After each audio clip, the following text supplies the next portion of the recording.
Okay guys, I'm gonna be honest, this is like my third time trying to record this, but I'm going to start off with saying just to keep in mind that this is only for entertainment purposes and I'm not trying to offend anyone in any shape, way, or form. This was just my personal experience and I have respect for everybody in every country, and this is just supposed to be for fun. So I'm going to be talking about things that I found weird in European countries as an American. I've been in America my whole entire life, so I've never really known anything different and haven't really traveled outside the country. So this was really my first time, and it was very different, to say the least. I tried putting my notes together because originally my notes were just all over the place. I would just write them as I saw them. So like if I was walking down the road and I saw something, I'd write that down, and then when I was eating, I'd write another thing down.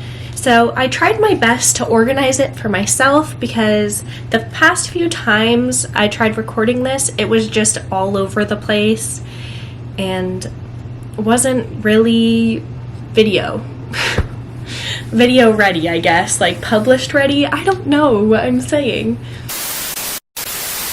So I'm going to start off with the outside and environment that is in Europe. Almost every country that we've been to, everyone's super proud to be European, and one thing I loved personally was the support they had for Ukraine.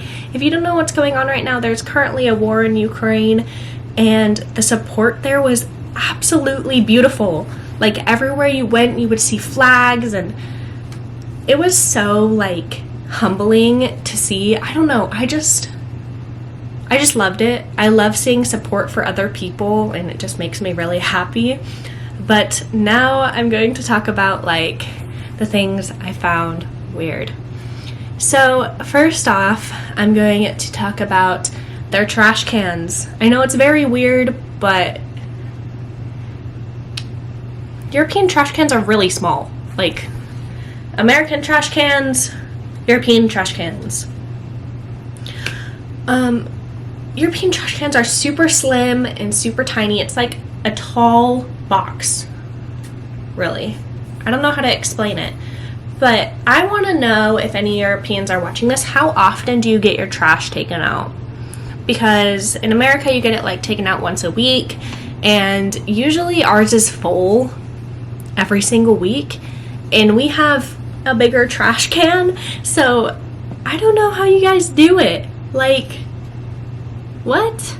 And another thing is, I'm looking out the window and it just reminded me, the small roads. In America, you have a fairly sized road, so whenever you're driving, you have maybe like this much space in between each other, and you're just driving and you have enough space to turn, you have enough space to turn around, you just have enough space to do your stuff, you know? But in Europe, the roads are very slim and very tiny. So props to our bus driver because he was making U-turns in the smallest roads. I don't know how Europeans do it. I could not drive in Europe because I'd be running everything over. I still run things over and I have a bigger road. It just doesn't make sense to me. I don't know how you guys do it, so props to you, hands down. You guys are amazing, because I definitely would not be able to drive in Europe, and my parents are probably watching this and being like, yeah, she can barely drive now. This was my sister's favorite part. I know it sounds very weird, but my sister loved the little symbols on the crosswalk signs, because in America it's just like a hand to be like stop, and then a guy walking to be go.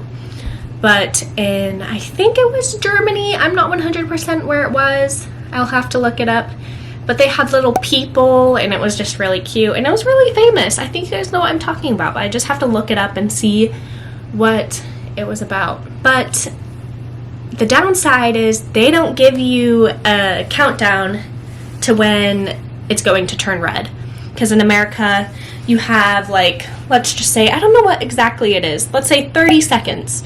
It'll count down from 30, and maybe if you're in a big group, when it hits 5, you're not going to cross because it's going to turn red in 5 seconds and your whole group can't make it. But in Europe, they don't give you a countdown. So half of my group will be walking and it'll turn red and we just have to start running because we're already halfway through the crosswalk and it turned red and we didn't know. So it was very stressful. I did not like crosswalks there. I just found it very overwhelming. And another thing, I hope I'm not like jumping too fast.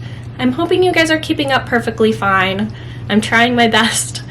But the next thing is public bathrooms.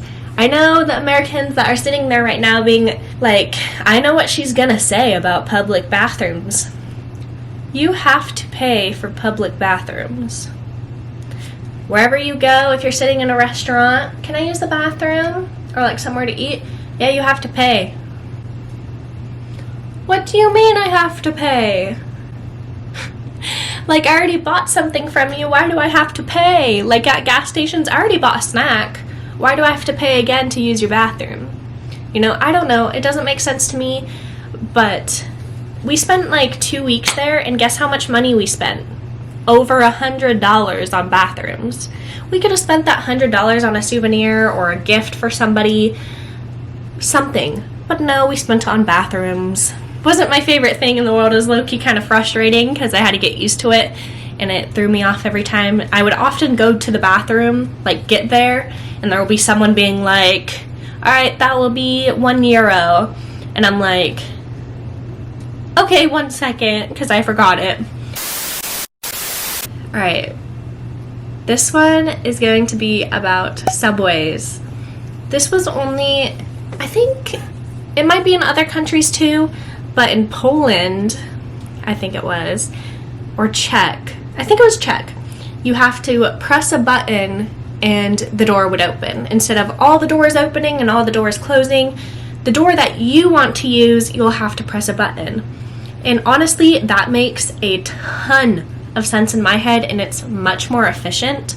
Instead of wasting the technology on the doors, instead of wearing them down, just open the doors that need to be used. It makes sense in my head, and I think they're genuinely really smart people for thinking of that. Props to them, because I think America should do it too. So this one was very, very odd to me. Nothing gets checked. Like, you'll go into a museum, let's say, and they'll check your bags to make sure nothing bad is in there, or nothing that can harm another person's in there. Nothing gets checked. Like, you'll just walk in, no, nothing. And when you buy a ticket to go to the subway, they don't check that either. So you can just not buy a ticket and get on and then get off again. But in America, when you buy a subway ticket, you have to scan it or give it to a person before you get on. So you're telling me I didn't even have to buy a ticket in Europe this entire time? I don't know. I don't know how I feel about when you're going places, a big area, and nothing's getting checked. I don't know. Throws me off. So now we are moving on to the topic of hotels. This portion's very small, so please bear with me. I'll try to make it as entertaining as possible. I really only have 4 points on this one, so I'll try my best. So when we got to our first hotel in Germany, the locks were very, very confusing. In America, the doorknobs turn, and the lock is usually connected with the doorknob, and then you'll just twist and open.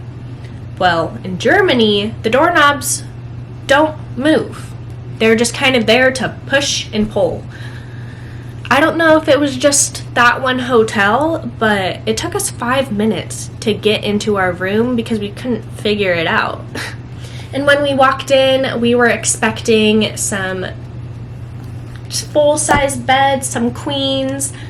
No, you got a twin-size bed, but the twin-size bed is smaller than an American twin-size bed. I'm actually sitting right in front of a twin-size bed right now, and it was probably here. So cut off this little side and here down. It was very small. Oh, sorry. I was not a fan, okay? And I got used to it, of course. It was fine. Like, I slept. That's all that matters. But I went to go turn on the AC. There there was no AC. Like, that's when I had a heart attack. I was like, it's gonna be hot, it's gonna be humid, it's gonna be gross, I'm gonna be sweating. No, you're not. Girl, this isn't Arizona. It was pretty cold at night, actually. And we went during the summer, and I was not hot, I was not sweating, and I get hot really, really easily. And I was perfectly fine without an AC. And then, after I woke up, I went to shower. I go to the shower, and they only have soap and shampoo mixed together. So my smart self didn't pack any of that because I was like, okay, they're gonna have it. They didn't have it. But the positive side is it smelled really good. Because in America, they don't really smell that great, to be honest. So I was honestly just packing and just hoping for the best. And I wasn't mad about it. Like, my hair did well. Like, I didn't have any problems. And I just kind of winged it. I was like, I want the true European experience. And honestly, I feel like I did have it. Because I'm going to tell you guys another story in a few minutes. Some of you guys will like this, hearing the story, but some of you guys won't. But I'm going to save that for the very end and move on to restaurants. So we ate out every single day because we were traveling. We didn't have a certain place to stay for a long period of time because we spent 2 days in each country. So we ate out every single day. And I quickly realized that this was completely different than American restaurants. Like, a lot of the seating is outside. Like, there will be some restaurants that are completely outside. Here in Arizona, that can't really be a thing because it's kind of a danger to people's health because it's really hot. Like, you could get a heat stroke. But in Europe, it's cool enough, and that's just the thing. And that's what I personally really, really loved, is being able to eat outside without fainting of heat exhaustion or feeling dehydrated or getting a headache from being outside in this over 100-degree weather. When I'm recording this video right now, it is 98 degrees, and it's pretty early in the morning. It'll be 90 degrees when the sun's down. But other than that, the food was different.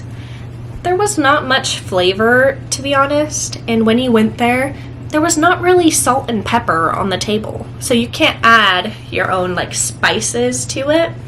You'll have to ask. Maybe 2 restaurants had salt and pepper the entire trip on the table.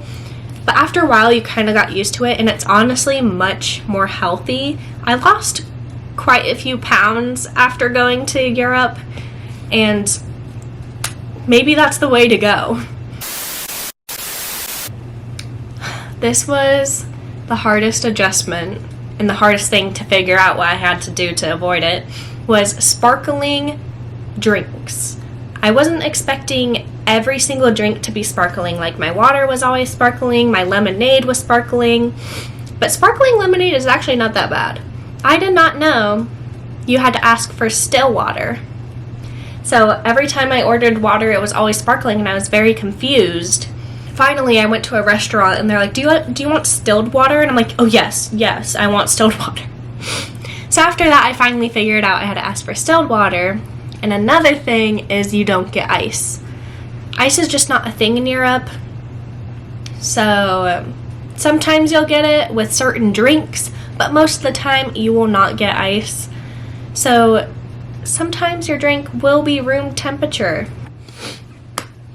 Alright, so I left this for last because I know some people will not want to hear this story. It's about feminine products, so if you're not that type of person that likes listening to this, you can click off the video, but I hope you enjoyed it. But for the people that are staying, I'm going to tell you about European feminine products.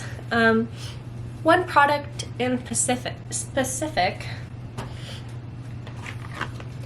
Oh, tampons. when you get a tampon, well, myself is expecting for a heavy flow at least, a bigger tampon with an applicator. This is what I got. I'm not trying to throw shade, it's just something that I'm not used to. It's very small, no applicator, just this plastic covering it. And here's an American tampon. Before you yell at me for taking it out of the package, this is an old tampon. I will not be using it because it's old, but I'm just gonna show you guys what it looks like. This is not one of the fancier ones. This is just like a generic one that you can get in a like public bathroom that you can buy for like 50 cents. It's one of those. So this one has an applicator, as you can see, and you just pop it and it comes out, right? This is the applicator. This is for a light flow. Almost the same exact size. This is for heavy flow. This is for light flow. They're the same size. And I had to use this for my heavy flow.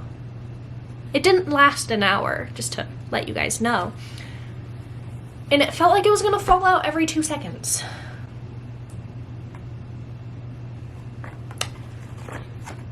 I was traumatized. I don't want to do that again. But if I'm wrong about this information and that European products do have an applicator, please let me know, because I did check and I didn't find any at that one area and I was kind of in need. But it was kind of upsetting. So that will be the end of today's video. Just keep in mind, I absolutely loved Europe and the people there were amazing, and I would love to go again if I had the chance. Just, I didn't mean to offend anybody. This was all for entertainment purposes, and I will see you guys all next time. Bye!